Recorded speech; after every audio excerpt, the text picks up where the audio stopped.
I guess what we just want to talk about today is how those players will impact their teams, who's probably got the best team and the odds of winning the tournament. I guess, Brendan, do you want to run down the pools and then some of the rules and regulations that go into the tournament itself? Yeah, so there are four pools, pool A through D, and basically the top two, or it's a round robin in each pool, and the top two in each pool continue on to quarterfinals, and then they continue on and play a one-game matchup. So it's not like a best of five or anything. It's do or die after pool play, and they will play a team from a separate pool. And then the quarterfinals, obviously, you get down to the semifinals and then the championship, all one game. So that's kind of intense for sure.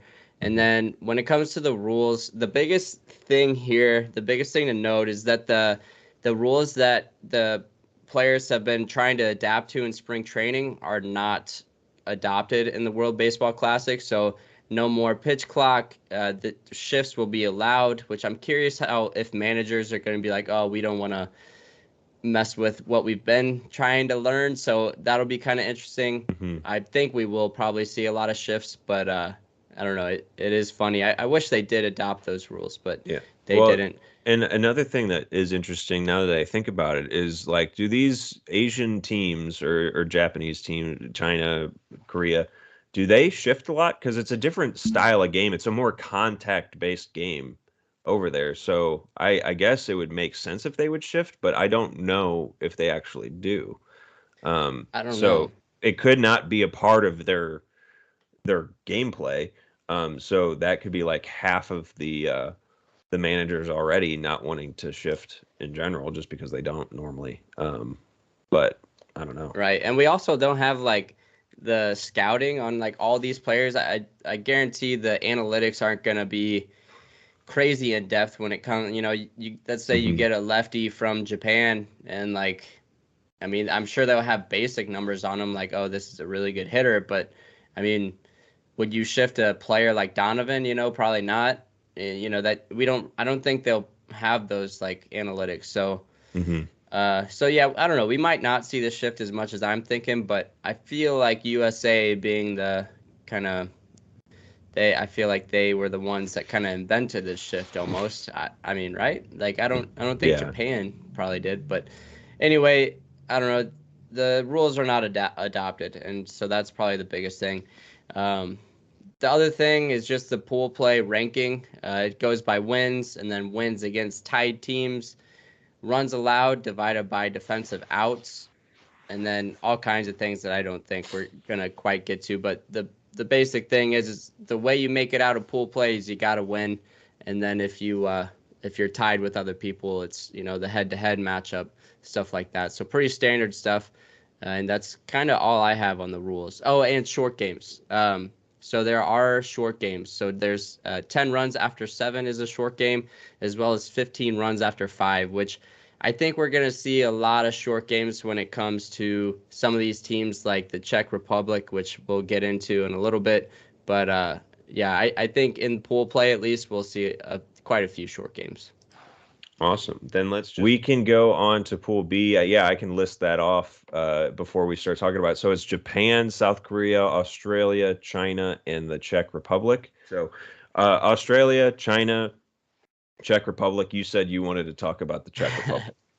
Yeah, I've got this clip that I saved that's so funny because they were interviewing Czech Republic players and Mhm. they were like, "Yeah, I'm a salesman. I work in I did sales see for that. 5 days a week." And it's like, "Dang, dude, like if me and you were Czech, then we could go play for the national team, man." Yeah. Like they don't I don't know, it's hilarious. So it'll be fun to watch just these regular guys. I bet none of them are in shape. They're just there to have fun, I bet. And they're playing Hmm. against like Shohei Ohtani. Imagine Yeah. going up to hit against Shohei. I think that's hilarious. So they stand no chance in my opinion, but you gotta love them. Yeah. All these guys working 9 to 5s have to put in vacation for the World Yeah. Baseball The World Baseball Classic. Classic.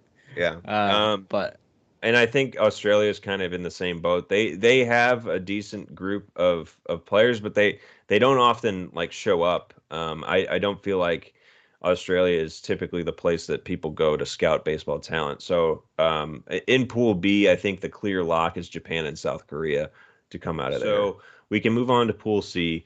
It's USA, Mexico, Colombia, Canada, and Great Britain. That wraps up Pool C.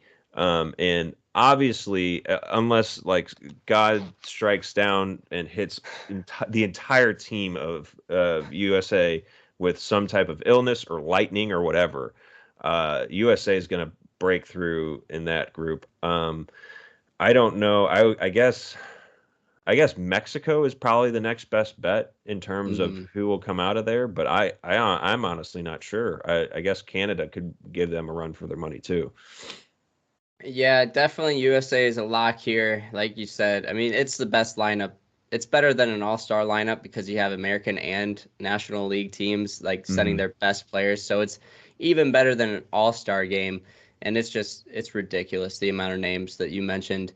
And then probably Mexico, I would say. But then again, I could see like Colombia or maybe Canada. Like, I think that might be a little battle, actually. I would say the USA team has potential to lose maybe 1 or 2 games. I could see Mexico or Colombia squeezing out a win, possibly. I don't know, maybe not, but I could totally see them go undefeated. The only team here that really I don't think stands a chance would probably be Great Britain, because who plays there? You know, Trace. You mentioned Trace Thompson, who's a solid player for the Dodgers, but I mean he just platoons for the Dodgers, so. How great can they be? But other than that, I don't really have much to say other than USA is going to take this one. Right. And then in Pool D, the last pool in the tournament is Puerto Rico, the Dominican Republic, Venezuela, Israel, and Nicaragua. Those are the big teams that are in Pool D.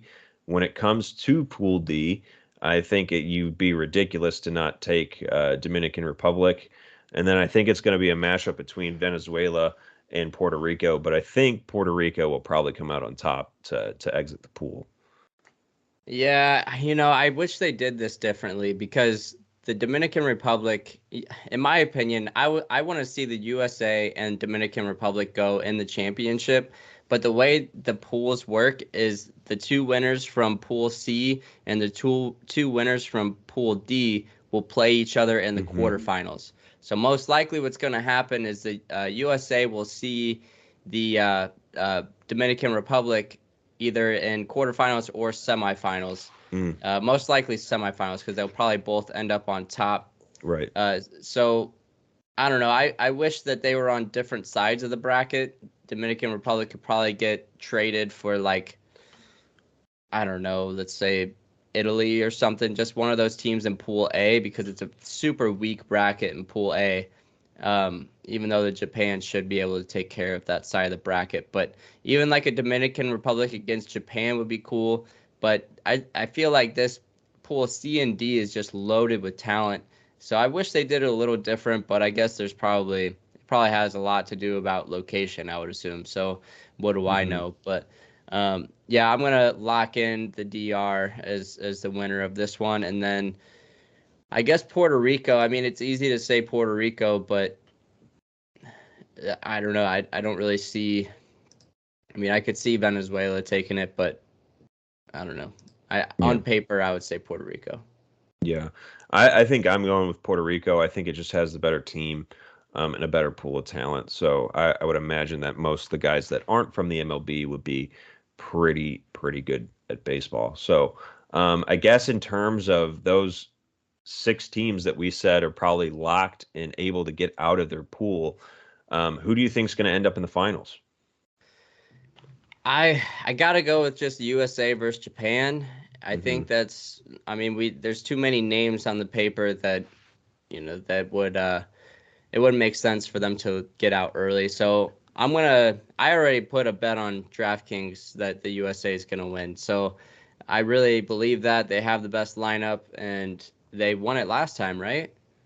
Defend the title in 2017, I think the last time was. they went. Yeah. Sounds like you're typing, so I think you're on Yeah, it. USA won over Puerto Rico, and then Japan's last win was in 2009 um, over South Korea, and then in 2013 the Dominican Republic won over Puerto Rico. And I think that's consistent with what you'll see this time around is those 3 or 4 teams are going to be like the top contenders here. It's only just a question of, like you said, based on how the brackets are set up, who's going to make it. And I think you're right. I think it's probably going to be between United States and Japan. I think something would really have to happen to both of those teams in order for somebody else to get out ahead of them. Because even though like it'll probably come down to South Korea and Japan in the semifinals from that round or from that side of the bracket, I think Japan's just going to clobber South Korea. Um, and then it's going to be a real thing to see what happens between that USA Dominican Republic, because I'm sure there'll be the semifinal game on that side of the bracket, and that one's going to be tough. But I think USA will come out, and it'll be between USA Japan. I don't know who's going to win though. I would probably put the same bet down as you did, but I'm not It really a is bet. one game, you know. It's Yeah, coming down to one game, and right. that's when it comes to baseball. Well, really, with any sport, one game is pretty tough to like Hmm. really tell who's gonna win. So the USA obviously on paper look great, and I think they're gonna win it, but there's always that if factor. You just don't know.